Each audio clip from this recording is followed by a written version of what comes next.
Hello guys, and welcome to the channel. It is me, John Moore, back at you again, and this is the final update. It's the final reveal of the ITALERI StuG 4, and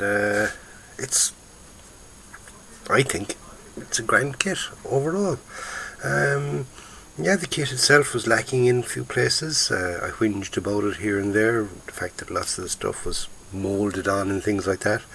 So when it came to the build part of it, it wasn't a super exciting build, but still in all, you ended up with a grand kit.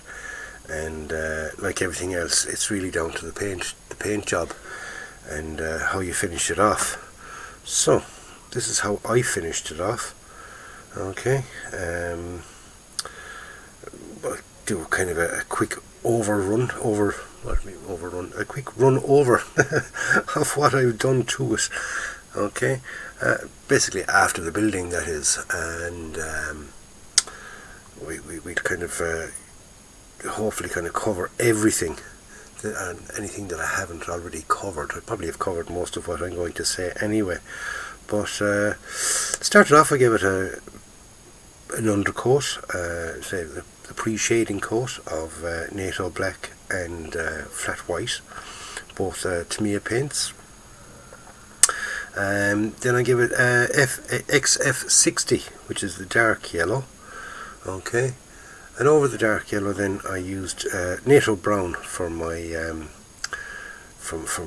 my camouflage stripes. Now I know NATO brown isn't exactly the proper colour to use, but when has that ever stopped me before? I've never really kind of sort of stuck to the colours you're supposed to use, but I stick to the colours that I have and the colours I like using.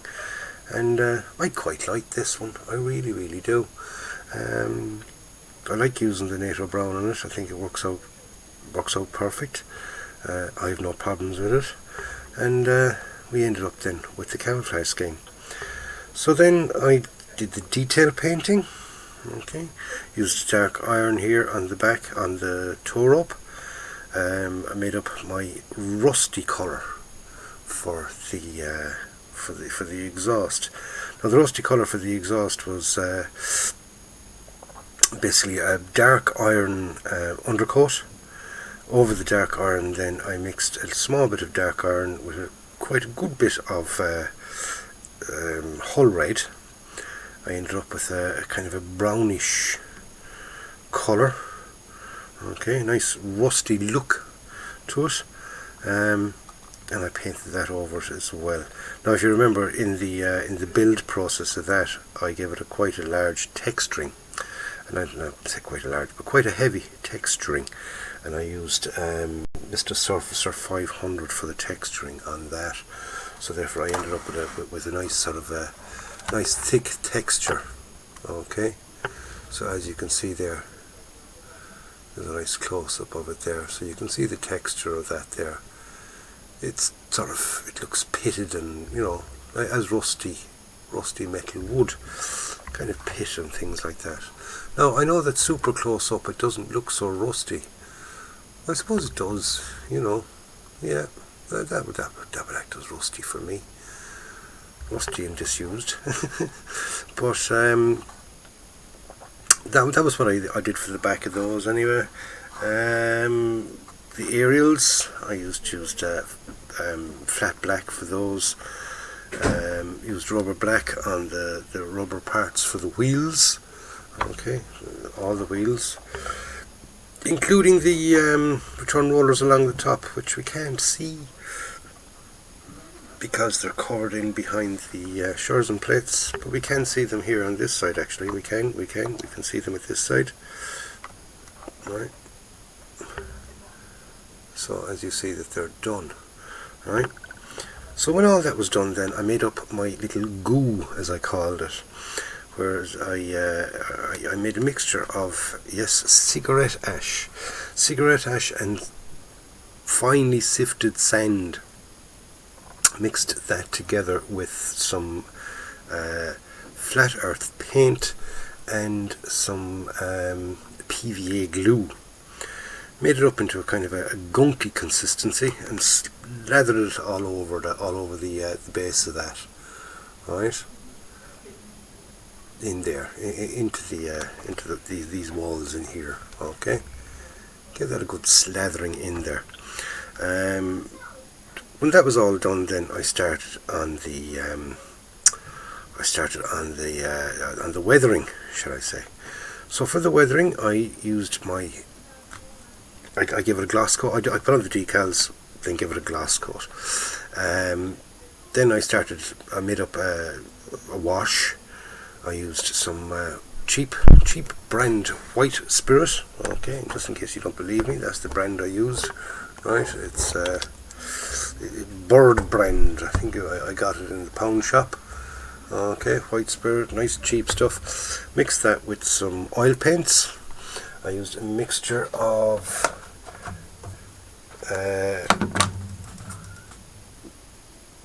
burnt umber, okay, Winton oil colours. That's the brand I used. A bit of that and a small bit of burnt sienna. Okay, and I made up a kind of a brownish dirt wash, shall we say. We call it a dirt wash. And I basically lathered it over everything. Yep, lathered it over everything and let it kind of soak in a bit. Then I removed quite a lot of it. Some of it with a damp brush. And when I say damp, that's dampened with white spirit now, not just anything else. Not with spit or urine or anything like that, but a nice bit of white spirit. Kept cleaning the brush off, making sure the brush was nice and clean. Removed quite a lot of it in different places. And then when all that had sort of dried in, I kind of went over it again and removed it in certain areas along the on the dark yellow. So some areas were left and some areas were not left, if you know what I mean. I removed it, say, only in certain parts. Didn't remove all of it, so therefore I got 2 or 3 different tones within the dark yellow. Then I gave it a pin wash. Okay, and for the pin wash I used flat black, okay, ivory black, with me white spirit again. Made it down a little bit thicker because I wanted it a little bit thicker for the pin wash. I did all the nuts and bolts and hinges and all that kind of stuff. As you can see, they're all nicely standing out, and all the panels, right? You can see here really at the back more than anywhere else. See, those panels are into those panels and things.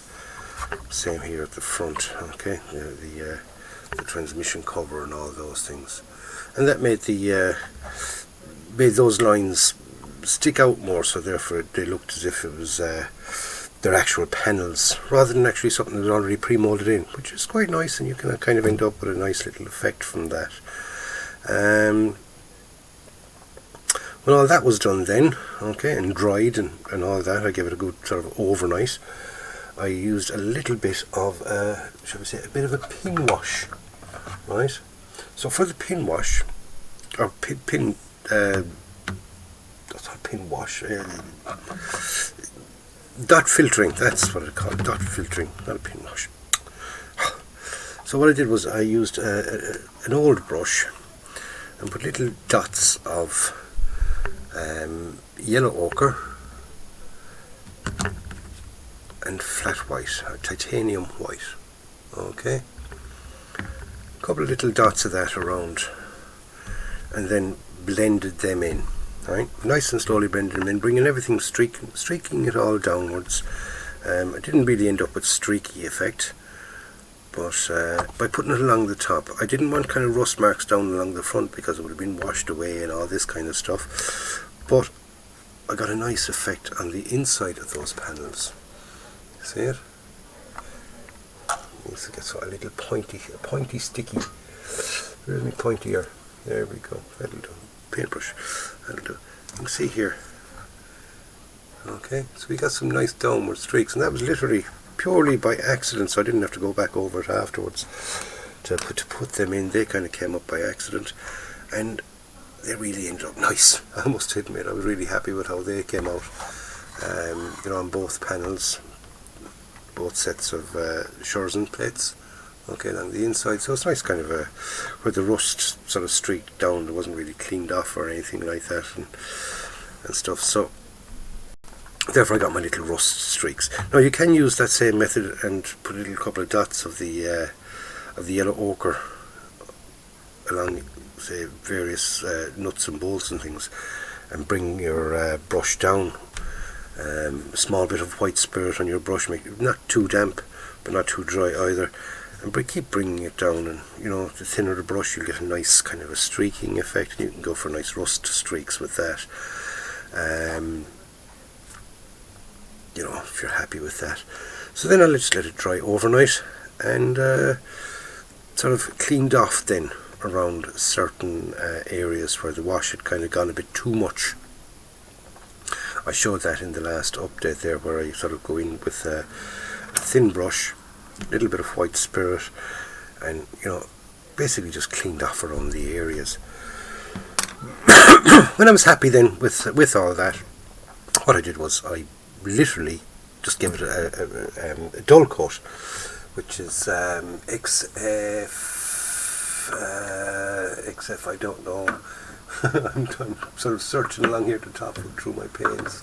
I think I put it up on here. There we go. XF86 flat clear. Okay, XF86 flat clear.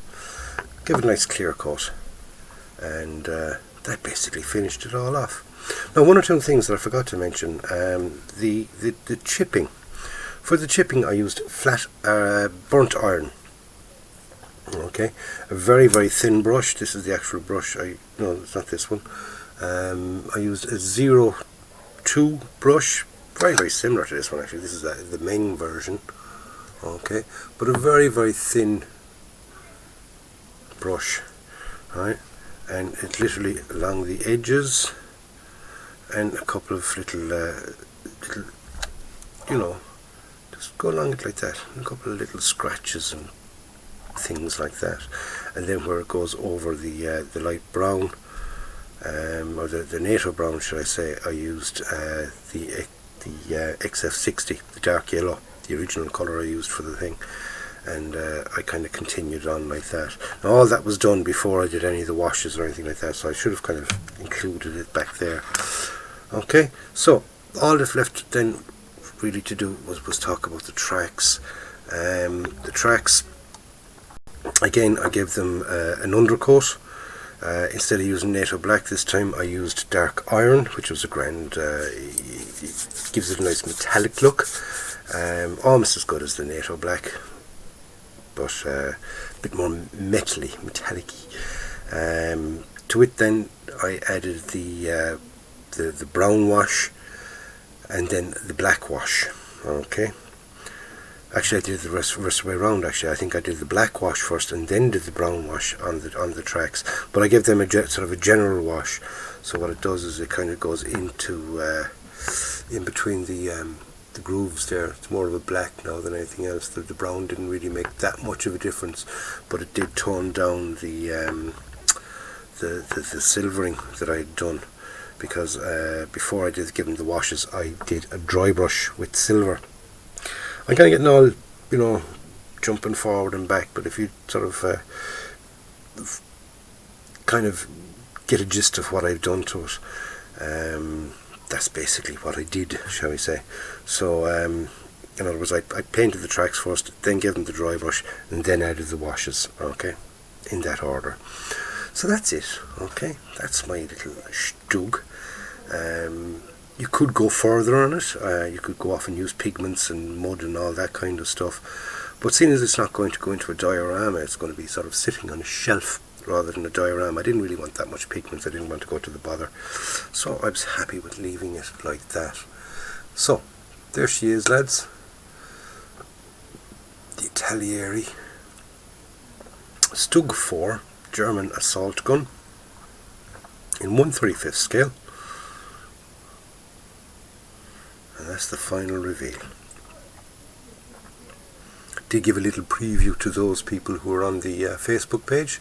I put some still photographs up on that yesterday, so they got a kind of a preview. And tonight then I'm putting up the video. So if you like that and liked many more of the ones I've done in the past, subscribe to the channel. And if you haven't already, and if you have, thank you very, very much. I really do appreciate it. I really, really do.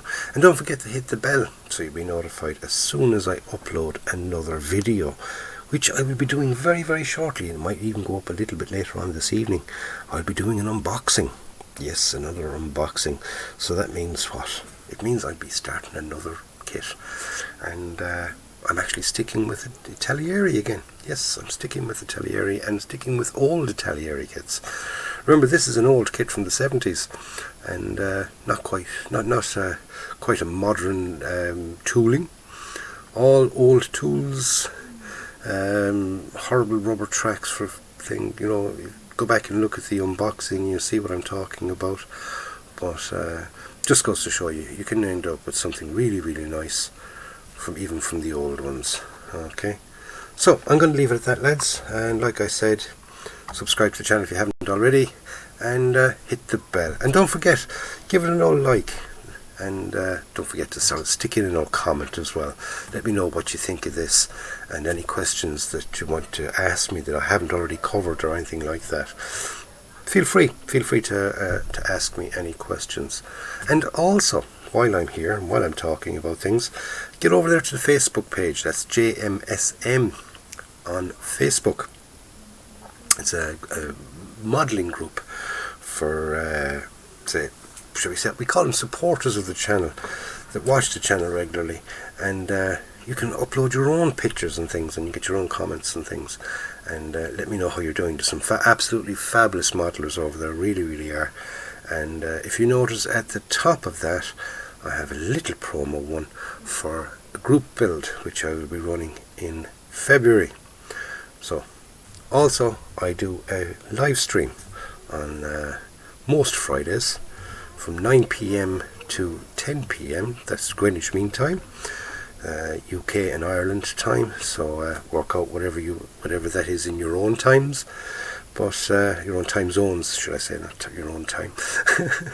And hopefully I'll see you there and we can have a chat. And that's all I usually do on the live streams, is just have a chat, let you know how I'm getting on, and answer any questions, and just general chit chat, and bullshit, and all that kind of stuff. So anyway, lads, take care, enjoy your modelling, because I do. I really enjoy it. I wouldn't do it if I didn't enjoy it. This channel, as well as the Facebook page, is more sort of geared towards the hobbyist as opposed to the expert builder. We're people that we enjoy what we do. We use the cheapest of the products, make most of the washes and things ourselves. We won't go off and buy you know, a big long list of expensive washes and filters and all that kind of stuff. You can do just the same with a couple of oil colours and a cheap bottle of white spirit. And like I said as well, on the channel we give the odd hints and tips as I come across them. So I'll see you on the next one, lads. Take care, but in the meantime, go out and buy yourself a kit, build it and enjoy it.